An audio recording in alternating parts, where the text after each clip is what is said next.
Les scènes de tension à Los Angeles. Los Angeles, ville dite sanctuaire pour les migrants ciblés par la politique migratoire de Donald Trump.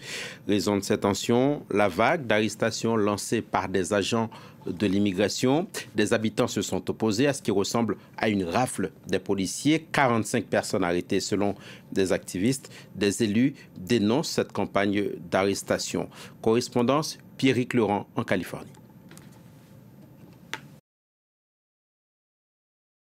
Les images diffusées ce vendredi après-midi par les chaînes de télévision locales étaient particulièrement impressionnantes. On y voit des dizaines de véhicules, des véhicules parfois blindés, avec des forces de l'ordre fédérales extrêmement bien armées et qui sont entourés dans le centre de Los Angeles par des dizaines de manifestants venus protester contre des opérations en cours pour arrêter des personnes en situation irrégulière. Il y a eu en fait 3 opérations de ce type à Los Angeles qui ont mené, selon les services fédéraux, à l'arrestation de 44 personnes en situation irrégulière. Alors ces opérations ont ensuite déclenché des manifestations en fin d'après-midi devant le centre de détention fédéral à Los Angeles. Et là aussi, eh bien, les événements ont rapidement tourné à l'émeute et la police a finalement utilisé des gaz lacrymogènes pour disperser la foule en début de soirée. Situation donc extrêmement tendue et très large condamnation par les élus